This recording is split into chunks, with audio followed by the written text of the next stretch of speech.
ప్రదోషవేళయందు శివనామమును చెప్పినటువంటి వాడు పొందేటటువంటి ఫలితమేమో వాక్కుల చేత చెప్పటము సాధ్యము కాదు.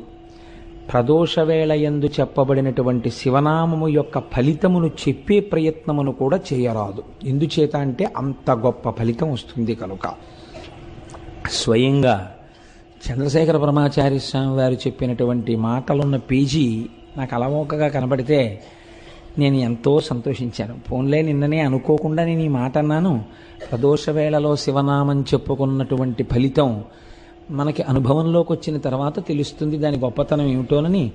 ఇవాళ మనకి యాదృచ్ఛికంగా ఇది గురువుల నోటి వెంట వచ్చిన మాటగా పుస్తకంలో కనపడింది. ఇది చాలా ఆనందదాయకమైన విషయం అని అనుకున్నాను. కనుక మనం ఇప్పుడు చక్కగా సంతోషంతో, పూనికతో, భక్తితో ప్రదోషవేళ కనుక ఆ శివాష్టోత్తరాన్ని చదివి తదనంతరము